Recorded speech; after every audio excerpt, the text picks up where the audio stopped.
हरे कृष्णा।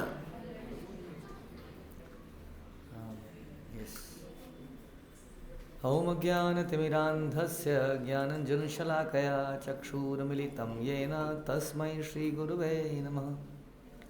श्रीचैतन्यमनोभीष्टं स्थापितं येन भूतले स्वयं रूपः कदा मह्यं ददाति स्वपदान्तिकं।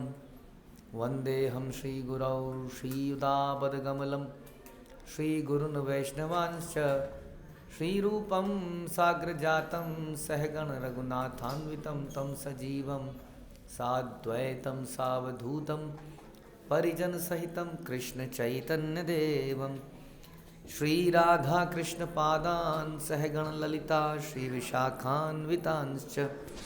हे कृष्ण करुणा सिंधु दीनबंधु जगत्पते गोपेश गोपिका कांत राधा कांत नमस्तुते। तप्त कांचन गौरांगी राधे वृंदावनेश्वरी वृषभानुसुते देवी प्रणमामि हरिप्रिये। वाञ्छाकल्पतरुभ्यश्च कृपा सिन्धुभ्येव च पतितानां पावनेभ्यो वैष्णवेभ्यो नमो नमः। जय श्री कृष्ण चैतन्य प्रभु नित्यानंद श्री अद्वैत गदाधर शिवासादि गौर भक्तवृंद। हरे कृष्णा कृष्णा कृष्णा हरे हरे, हरे राम राम राम हरे हरे। नमो विष्णुपादाय कृष्णप्रेष्ठाय भूतले श्रीमते भक्तिवेदांत स्वामिन्निति नामिने। नमस्ते सारस्वते देवे गौरवाणी प्रचारिणे निर्विशेष शून्यवादी पाश्चात्य देशतारिणे। हरे कृष्णा। भगवद गीता अध्याय 13 श्लोक संख्या 8, 9, 10, 11, 12 हम लोग सुन रहे हैं, पढ़ रहे हैं जो गुण हमारे अंदर आने चाहिए, which are the symptom of knowledge, ज्ञान। कब कहेंगे कि किसी कोई व्यक्ति ज्ञानी है, पढ़ा लिखा है, इन अदर वर्ड्स कहते हैं ना, पढ़ा लिखा व्यक्ति है। तो अभी तक हमने सुना जिस व्यक्ति के अंदर विनम्रता है, दम्भहीनता है, अहिंसा है, सहिष्णुता है, सरलता है, जो प्रमाणिक गुरु के पास जाता है, जिसके अंदर स्थिरता है और जो आत्म संयमी है, समझ लीजिए उसके पास ज्ञान है। और कुछ बातें हैं जो हम आगे चर्चा करते हैं। इंद्रिय तृप्ति के विषयों का परित्याग। तो one should understand that human life is for purification. मनुष्य जीवन शुद्ध होकर भगवान के धाम में जाने के लिए है।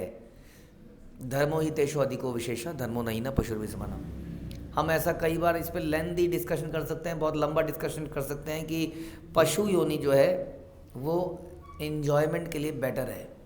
Try to understand because there are no social obligations. हम लोग खाते भी हैं तो खाना भी पचड़ पचड़ पचड़ करके नहीं खा सकते। अब जैसे आम खाना है आपको, अब आम खाना तो कैसे मज़ा आता है, थोड़ा सा करके। अब चम्मच से आम खाना पड़े तो बड़ी दिक्कत वाली काम है, पहले इसको काटो फिर चम्मच से लो फिर, तो है ना। अब जो एनिमल किंगडम है उसमें ऐसा कुछ नहीं है ना, कोई सोशल कस्टम नहीं है उसके अंदर। हमारे ऊपर बहुत सारे कस्टम ऐसे लाद दिए जाते हैं कि हम चीज़ों को प्रॉपरली एंजॉय भी नहीं कर पाते, रूल्स एंड रेस्ट्रिक्शन। तो इसलिए समझने की बात यह है कि human life is not best for enjoyment. अगर एन्जॉयमेंट करनी है तो एनिमल लाइफ इज़ बेटर, क्योंकि कोई ऐसा नहीं है कि कोई देख लेगा तो क्या बोलेगा, कोई ऐसा कर लेंगे तो क्या बोलेगा। अब उठो, पढ़ने का टाइम है, अब एग्ज़ाम का टाइम है, अब खाना बनाना है, अब ये करना है। हाँ, वो सोते हैं तो सोते ही रहेंगे, उनको कुछ नहीं है, जब मर्जी सोएंगे। नहाने का कोई नियम नहीं है, जब मन करेगा तब नहाएंगे, नहीं तो नहीं नहाएंगे, राइट। कहीं उनको टॉयलेट बनाने की ज़रूरत नहीं है, जहाँ लगेगा वहाँ टॉयलेट कर देंगे। तो देखा जाए तो they have got more freedom than us, तो विच लीड्स टू एन्जॉयमेंट। तो एन्जॉयमेंट करने के लिए पशु पक्षी जीवन बेहतर है। मनुष्य जीवन एन्जॉयमेंट के लिए नहीं था। मनुष्य जी है ना तपो दिव्यम, हाँ, जो ऋषभ देव बोलते हैं अपने बच्चों को, that one should be engage in Divya तपस्या। तपस्या करनी चाहिए, यानी इंद्रिय संयम करके ही कोई व्यक्ति तपस्या कर सकता है। इसलिए जो ध्यान योग है उसमें यम नियम आसन प्राणायाम है ना, ये सब बताया जाता है। इसका पर्पस क्या है? इंद्रिय संयम। ये जो प्राणायाम है खास तौर पर यम नियम आसन जो है, ये अपने आप पर स्थिरता कंट्रोल लाने के लिए है। इंद्रियों पर कंट्रोल लाने के लिए, मन को स्थिर करने के लिए व्यक्ति क्या करता है? सांसों के द्वारा उसको स्थिर करने का प्रयास करता है। ये slow down the breathing process. Gita में भी ये भगवान 6ठे अध्याय में इसके बारे में बताते हैं।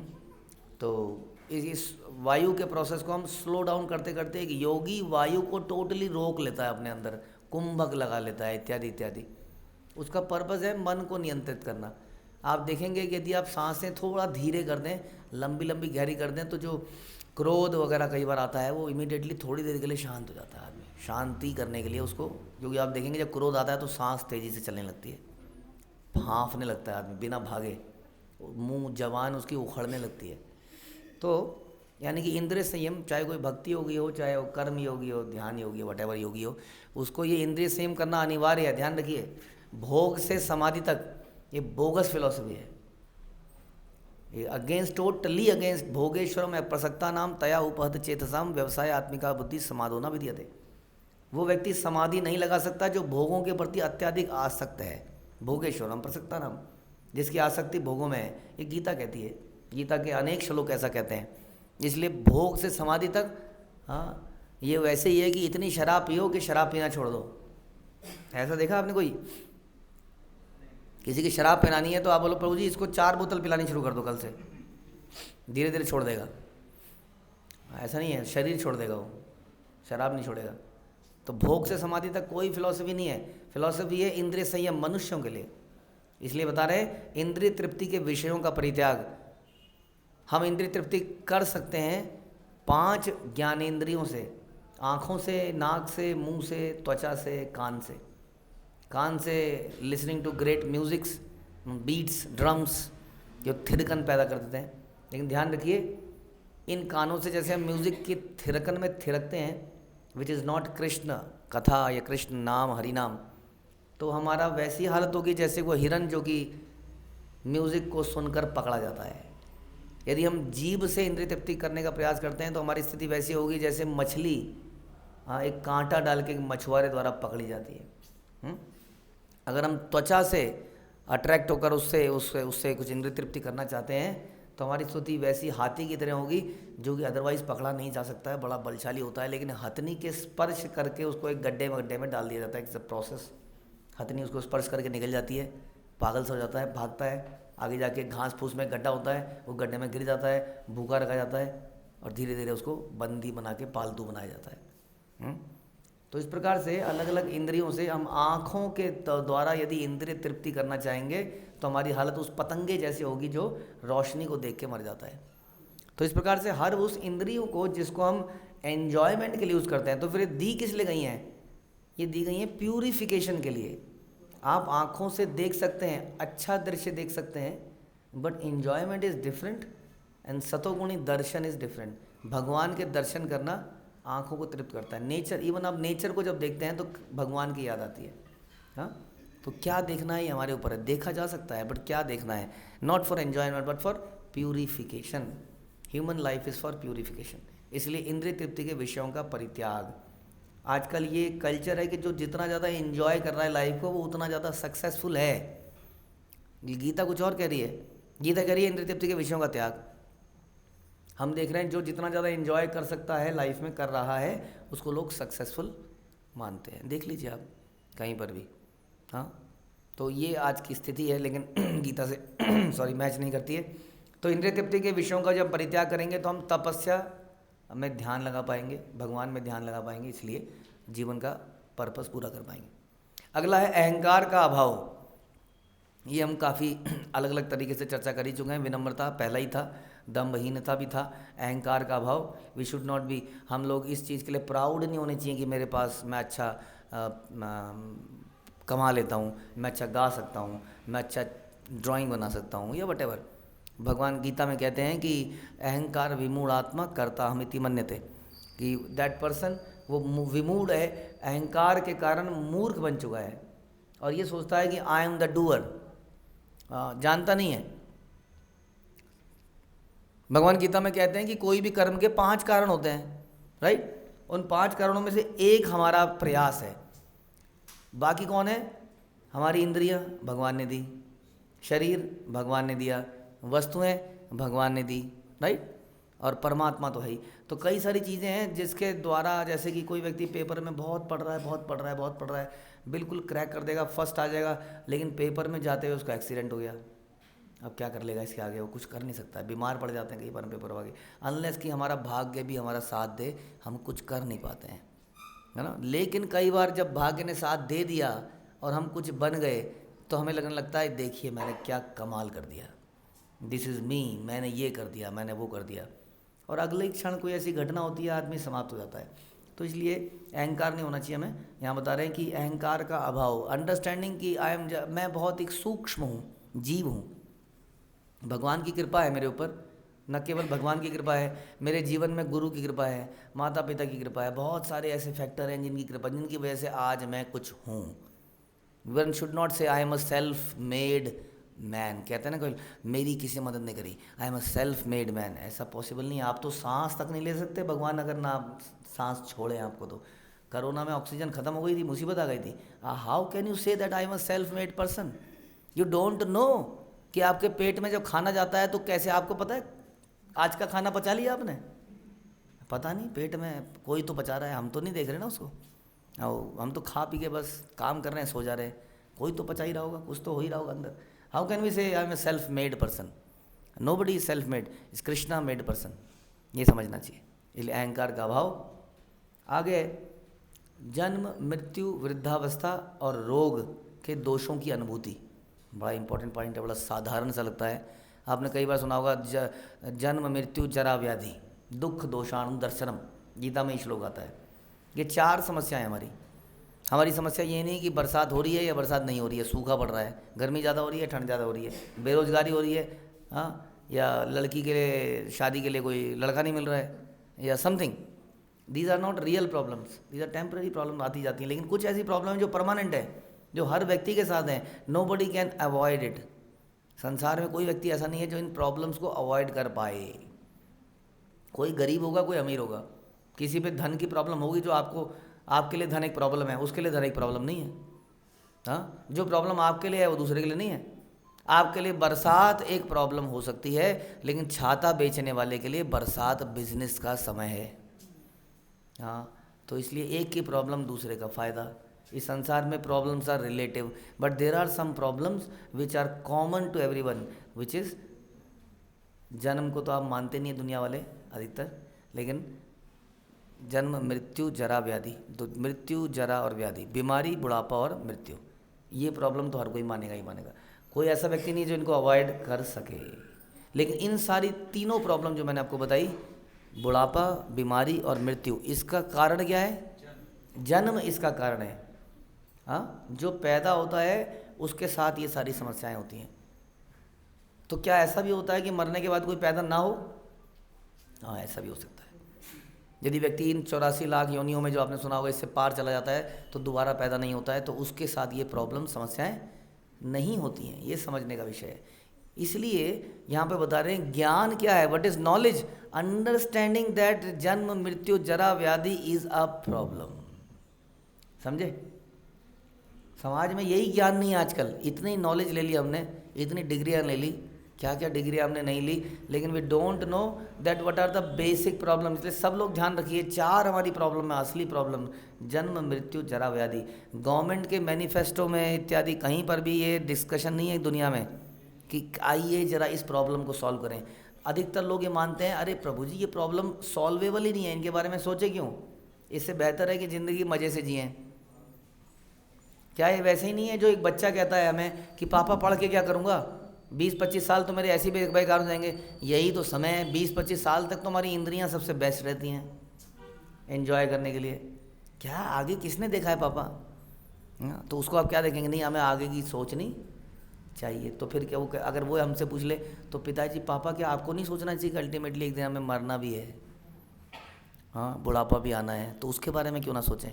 Intelligent person is one who thinks long term. हम लोग इंश्योरेंस लेते हैं 20 साल का, 25 साल का। वो कहते, क्या कहते हैं वो, जिंदगी के साथ भी और ज़िंदगी के बाद भी। और आपने पढ़ा ही होगा, LIC में लिखा है योगक्षेमं वहाम्यहम्। उसको ऐड देखा होगा आपने LIC का। You do know from where it is coming, it is in Gita.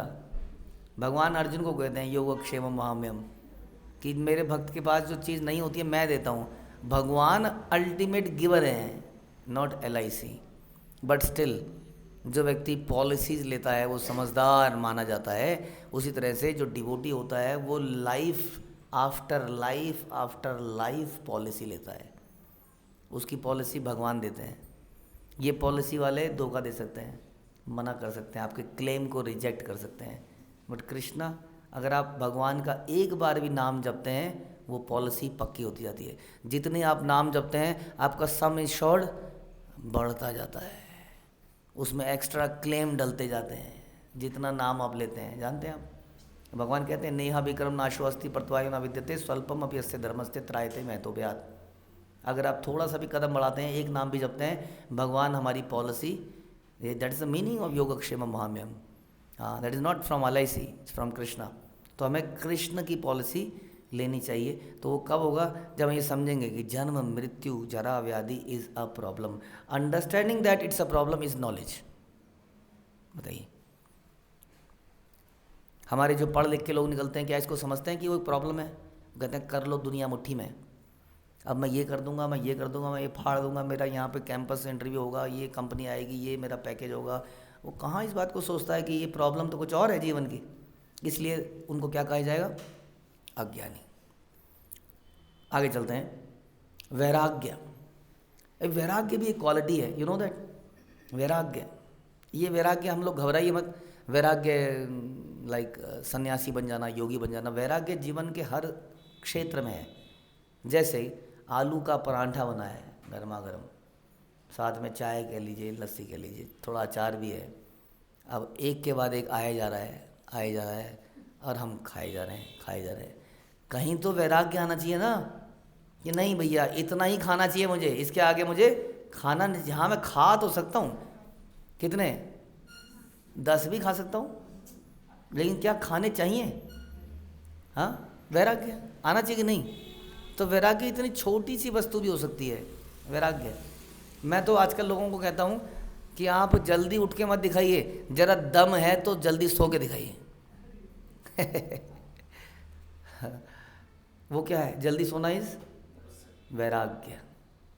संसार खींचता है ना आपको अपनी तरफ को, ये काम रह गया, वो काम रह गया, वो काम रह गया, वो कर रहा हूँ। लेकिन जब यमराज आते हैं तो क्या होता है? सब कुछ ऐसे ही रह जाता है। इसलिए भगवान कहते हैं कि युक्त आहारस्य विहारस्य, जिसमें आप सुनते हैं कि ईटिंग स्लीपिंग, इसका एक समय निश्चित होना चाहिए। अगर हमें समय निश्चित करें आफ्टर परफेक्ट सीरियल्स, कहानी घर घर की, उस घर की, मेरे घर की, मैंने सुना है दोबारा से शुरू हो गया है। हाँ, तो उसको देख कर ही सोना है, या इसको भी देखना, चलो अब इसको भी देख लेते हैं, चलो ये भी देख लेते हैं। दिस इज़, ये वैराग्य नहीं है। ध्यान रखिए, सोचिए, जो हम अपना समय लगा रहे हैं क्या वो वास्तव में वर्थवाइल है? हमारे मनुष्य जीवन के लिए वर्थवाइल है? एक इडियट बॉक्स के आगे बैठ जाना जिसके अंदर आर्टिफिशियल कैरेक्टर्स हैं, वो भी AI है, और क्या है? आर्टिफिशियल कैरेक्टर्स, उसमें शुरू में आ जाता है disclaimer, all the characters in this serial are artificial, does not resemble anything real और वटेवर। और फिर भी हम देखते हैं और रोते भी हैं। अरे उसने तो पहले ही बता दिया था सब नकली है, फिर आप रो क्यों रहे हैं? तो just think, is it a perfect usage of time और नॉट? इसलिए वैराग्य अच्छा तो लगता है लेकिन वेस्ट ऑफ टाइम। कोई क्रिकेट खेलने, जैसे एक बार एक चुटकुला बचपन में पढ़ते थे, एक आदमी आया देहाती, हाँ पहले क्रिकेट तो इंडिया का मैच नहीं, गेम नहीं था, ब्रिटिश उसको लेके आए, तो उस क्रिकेट मैच को देखने लगा। उसने कहा देखा डेवलपमेंट? कह रहा क्या खाक डेवलपमेंट? हाँ, कितने 22 लोग एक बॉल के पीछे भाग रहे हैं, खेल रहे हैं, या फुटबॉल कह लीजिए, कितनी गरीबी है। तो कहने का मतलब है watching a cricket match is a good usage of time. इससे बेटर है मैं कहता हूँ खेल लो, कुछ खेल लो, that is better than watching. तो इसलिए सोचिए, वैराग्य सही चीज़ को करना, बाकी चीज़ों के प्रति वैराग्य पैदा कर देना, यानी कुछ छोड़ देना जो अनुकूल नहीं है हमारे लिए, मनुष्य जीवन के लिए, उसका परित्याग कर देना।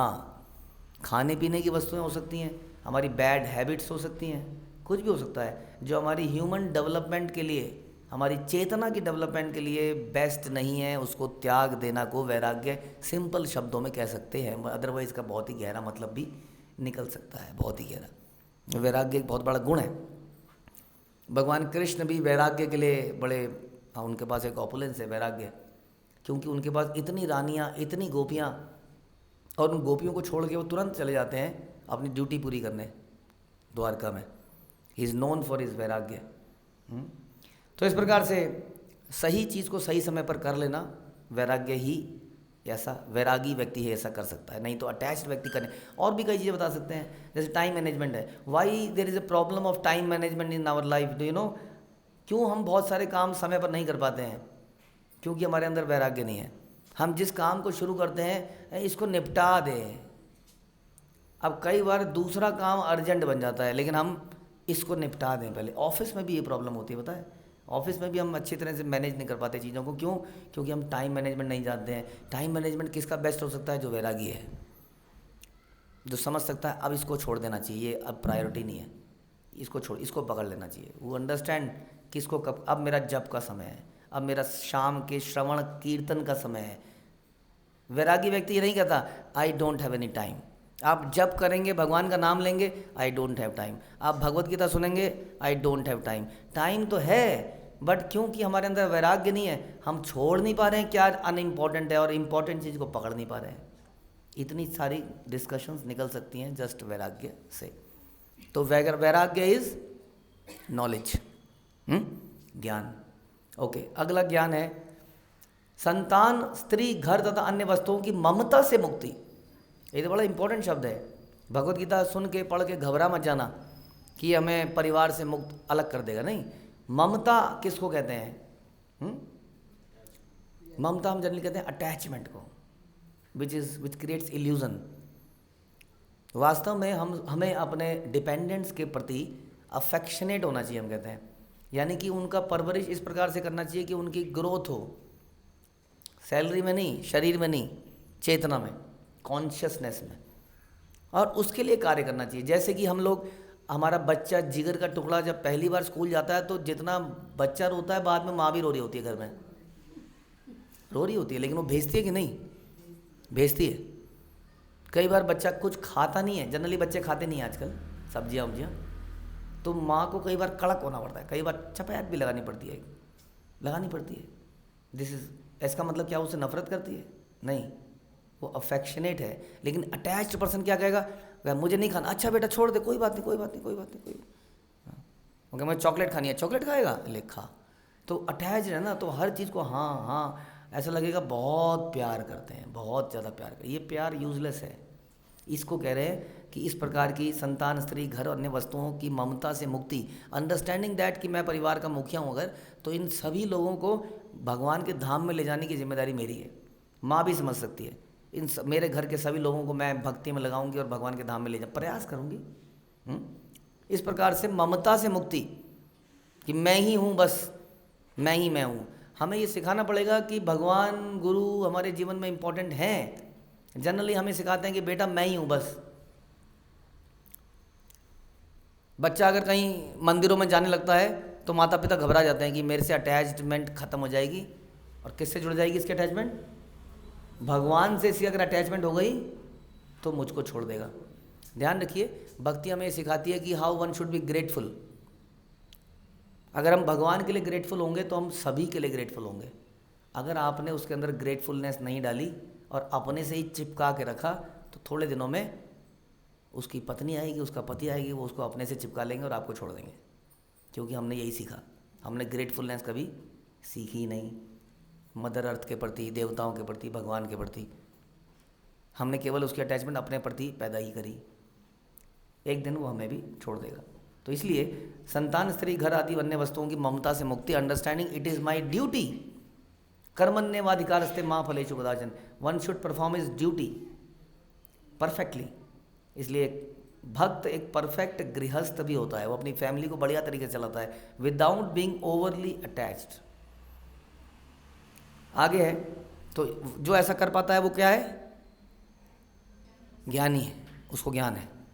अगले ज्ञान की बात है, अच्छी तथा बुरी घटनाओं के प्रति समभाव। तो जीवन में अच्छी बुरी घटनाएं हमेशा होती रहेंगी, कुछ तो होंगी beyond my control, out of my area of influence, कुछ होंगी within my area of influence. जो out of my area of influence है, सरकार गिर गई, वहाँ वो सरकार आ गई, वहाँ ये हो गया, वहाँ ये हो गया, वहाँ विदेश में लड़ाई हो गई, उसके ऊपर चर्चा करे जा रहे हैं, करे जा रहे हैं, करे जा रहे हैं। हम कुछ कर सकते हैं उसका? नाई की दुकान हो या मिठाई पकवान की दुकान हो या वटेवर हो, ऑफिस हो, कहीं कॉलेज हो, सब तरफ डिस्कशन डिस्कशन, क्या चल रहा है भैया बताओ क्या चल रहा है। हाँ, आदमी इल्यूजन हो जाता है कई बार। क्या रहा वोटिंग में, कैलकाटा की वोटिंग का रिजल्ट क्या रहा जी, बताइए बताइए, कौन सी पार्टी आई? हाँ, सीपीआई थी ना, आई डोंट नो, चली गई पार्टी, गई कि नहीं? लगे हैं उसको देखने में, न जाने आप क्या कर लेंगे उसमें, क्या परिवर्तन ले आएंगे उससे। हाँ, तो कुछ अच्छी घटनाएं होती हैं, कुछ बुरी घटनाएं होती हैं, कुछ तो हमारे बियॉन्ड आवर कंट्रोल होती हैं, जितना हम एनीवे कुछ नहीं कर सकते। हाँ, ऐसा हम सुनते हैं कई बार कि वाई टू वरी। हाँ, अगर कोई समस्या है तो ये सोचना चाहिए कि आप क्या उसके लिए कुछ कर सकते हैं, यदि नहीं तो वाई टू वरी। अगर कुछ कर सकते हैं तो प्रभु जी तब भी हम कहेंगे वाई टू वरी, फिर कर दीजिए जो कर सकते हैं। वाई टू वरी, ये कहने का मतलब है अगर हम कुछ कर सकते हैं तो हम उस कार्य पर फोकस करें, उसको कर देते हैं। रिजल्ट क्या आएगा don't know, do your best, leave the rest on Krishna.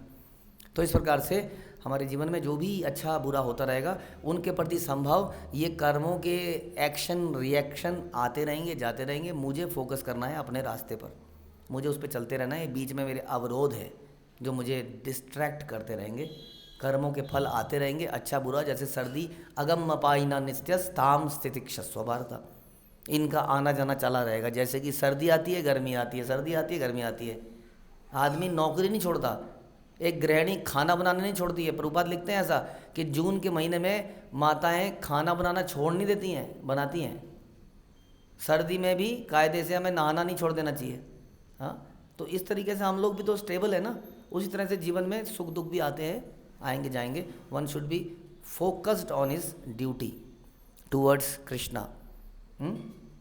तो इस प्रकार से अच्छी और बुरी घटनाओं के प्रति संभाव, मेरे प्रति निरंतर अनन्य भक्ति, यस, इन सब चीज़ों का निचोड़ है, ये सब चीज़ों का कारण है।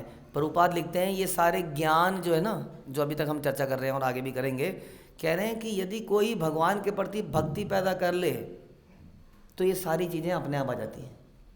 एक भक्त के अंदर ये सारे गुण अपने आप आ जाते हैं। क्यों? क्योंकि भगवान उसके हृदय में ये गुण डाल देते हैं। उसके नष्ट प्रायेषु अभद्रेषु नित्यम भागवतम सेवया, जो भगवान की भक्ति में लगता है उसके सारे अभद्र, हृदय के अभद्र अनर्थ मिट जाते हैं यदि भक्ति को सीरियसली करे तो। इसलिए मेरे प्रति निरंतर अनन्य भक्ति, निरंतर, एक तो निरंतर मतलब निरंतर, अगेन निरंतर तभी होगा ना जब अच्छी और बुरी घटनाओं के प्रति वो समभाव होगा, तभी वो निरंतर कर पाएगा। नहीं तो कहेगा आज ऐसा हो गया, आज ये हो गया, आज ये हो गया, आज जुकाम आ गया, आज बिल्ली रास्ता काट गई, आज मम्मी जी आ गई, आज बुआ जी आ गई, आज ये हो गया, वट एवर, कुछ ना कुछ होता ही रहता है यहाँ। तो इसलिए भगवान कहते हैं मेरे प्रति अनन्य भक्ति जो करता है वो ज्ञानी है, वो समझता है कि इसी से सब कुछ निकलेगा। अगर भगवान की भक्ति करेगा तो जीवन में हमेशा संसिद्धिम हरितोषणम, भगवान को संतुष्ट करके सारी सिद्धियां प्राप्त हो जाती हैं, ऐसा शास्त्र कहते हैं। ध्यान रखिए, ये इंपॉर्टेंट चीज़ है जो भूल गए सब लोग। भगवान को भूल कर हम सिद्धियां प्राप्त नहीं कर पाएंगे। ऐसा बोलते हैं यह शास्त्र विधि उत्सर्ज्य वर्तते कामकारता न सिद्धिम आपनोति न तम सिद्धिम आपनोति न सुखम न परमाम गतिम, कि जो अपने मनमाने ढंग से जीता है, कार्य करता है, उसको ना तो सुख मिलता है, यानी कि जो शास्त्रों की बात नहीं सुनता, वर्तते काम करता, अपने मन से काम करता है, उसको ना तो सुख मिलता है न परम गति प्राप्त होती है, न सुख मिलता है न सिद्धि मिलती है। ये शास्त्र कहते हैं, इस बात को ध्यान रखिए। इसलिए ये ज्ञान है, वास्तव में यही ज्ञान है मेरे प्रति अनन्य भक्ति। अनन्य भक्ति का मतलब होता है नॉट अनन्य, कोई और नहीं, एकले ईश्वर कृष्ण, सर्वधर्मान परित्यज्य माम एकम शरण, मतलब only going to the shelter of Krishna, that is called अनन्य भक्ति। उसके बाद है एकांत स्थान में रहने की इच्छा। एकांत स्थान में रहने की इच्छा होता है मतलब कि भक्तों के बीच में, या जो इसी प्रकार की भावना से आगे बढ़ रहे हैं, वहाँ डिस्टर्बेंस नहीं होती है। डिस्टर्बेंस कहाँ होती है? जब कोई म्यूज़िक किसने गाने चला रखे हैं फिल्मी, और आप यहाँ बैठ के कुछ अपना जप कर रहे हैं, पठन कर रहे हैं, गीता को पढ़ रहे हैं, और वहाँ उसने तेज़ी से गाने चला रखे हैं, प्रॉब्लम हो गई। अगर यहाँ पर 10 लोग बैठ के गीता पढ़ रहे हैं तो क्या रहेगा, क्या प्रॉब्लम आएगी? प्रॉब्लम नहीं आएगी, आपका उत्साह बढ़ जाएगा। और अरे 10 लोग गीता पढ़ रहे हैं, मैं भी बैठ जाता हूँ। इसलिए तो लाइब्रेरी बनाई जाती है, इतने सारे लोगों को पढ़ता हुआ दिखता है तो वो भी पढ़ता है बैठ के। तो इसलिए प्रॉब्लम, एकांत में रहने का मतलब नहीं है कि वहाँ हिमालय की चोटी पे जाके रह लो, भजन करते हुए सामने से पता नहीं कोई भालू आ जाएगा, कोई शेर आ जाएगा, मुसीबत हो जाएगी। भक्तों के बीच में रहो, सेफ भी रहेंगे माया से। भक्तों के बीच में रहने को कह सकते हैं एकांत स्थान में रहने की इच्छा जिसके अंदर है, वो क्या है? ज्ञानी है, उसको ज्ञान है।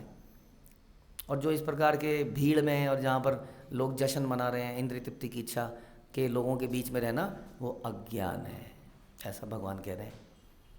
उसके बाद जन समूह से विलगाओ, सेम चीज़। एकांत में रह ही तब पाएगा जब जन समूह, जन का मतलब क्या होता है? देखिए, एक होता है ग्रुप और एक होती है भीड़, दोनों में अंतर होता है। भीड़ रैंडम होती है, हाँ, कोई उनका एक उद्देश्य नहीं है जीवन का। ग्रुप का एक उद्देश्य होता है। भक्तों के जीवन का एक उद्देश्य है कि भगवान को संतुष्ट करके going back to godhead, ultimately शरीर त्यागने के बाद भगवान के धाम में हम चले जाएंगे, ये हमारा जीवन का उद्देश्य है। जीवन में खाएंगे पिएंगे नाचेंगे गाएंगे, हम सब करते हैं, आपने देखा, नाचते गाते रहते हैं, दिस आवर लाइफ। ऐसा नहीं है कि जीवन नीरस हो जाएगा। नीरस हो जाता तो ये छोटे छोटे बच्चे कैसे कर रहे होते भक्ति? क्या मार पीट के इनसे कोई भक्ति करा सकता है? हाँ, नॉट पॉसिबल। आज आपके पास भी बच्चे हैं, सबके पास बच्चे हैं, हाँ, हम बच्चों से किताब नहीं पकड़ा पा रहे, माला कैसे पकड़ा लेंगे? It is not possible. Why they are doing? Because they, उनको वो प्लेजर मिल रहा होगा तभी कर रहे हैं। और बड़े, टाइम कहाँ है किसी के पास? हाँ, कोई पैसा थोड़ी देता है जिंदा रहने के लिए, कहाँ से कमा रहे हैं, कैसे खा रहे हैं? So that means if you do devotion, भक्ति करने से सारे काम सुचारू रूप से हो सकते हैं, प्रोवाइडेड कि जन समूह से विलगाओ। हमारी ये इच्छा ना हो कि हम जहाँ गंगा गए तो गंगा राम और गंगा दास, और यमुना गए तो यमुना दास। आज यहाँ के प्रवचन में बैठ गए तो हाँ जी बहुत बढ़िया, कल वहाँ बैठ गए, परसों वहाँ बैठ गए, तरसों वहाँ बैठ गए, तो दैट इज़ नॉट अनन्य भक्ति। हाँ, that is called generally you can say, not a good words but opportunist. जहाँ मौका उल्लू सीधा हो जाए वहीं पे कर लो। इससे बेहतर है जन समूह से विलगाओ, देखना कि कौन आत्म साक्षात्कार के लिए सीरियस है, उनके साथ बैठ के भगवान की भक्ति करना या भक्तों के साथ रहना, इसको कहते हैं जन समूह से विलगाओ। और फिर है आत्म साक्षात्कार की महत्वता को स्वीकारना। जो व्यक्ति इस बात को समझता है कि इट इज़ इम्पॉर्टेंट कि हम इस बात को समझें कि हम कौन हैं, हम आत्मा हैं, केवल एक कहने से बात बनेगी नहीं, मैं एक आत्मा हूँ। इवन आप भी अगर कोई फॉर्म भरते हैं, आपका नाम क्या है, मेरा नाम श्याम है, इनफ नहीं है। सरनेम क्या है, पिता का नाम क्या है, गांव का नाम क्या है, डेट ऑफ बर्थ क्या है, ब्लड ग्रुप क्या है, देश फॉर्म भरते भरते KYC भरी है आपने। हाँ, इसलिए मैं एक आत्मा हूँ। तो क्या करें, आप आत्मा है तो भूत हैं आप बताइए कि मैं आत्मा हूँ, भगवान का अंश हूँ, भगवान का नित्य दास हूँ, उनकी सेवा करना मेरा जीवन का उद्देश्य है, मेरा घर वैकुंठ है, ये नहीं है। मेरा घर वैकुंठ है, मेरा गोत्र अच्युत है। अच्युत मतलब भगवान, हाँ, और कोई गोत्र नहीं है मेरा।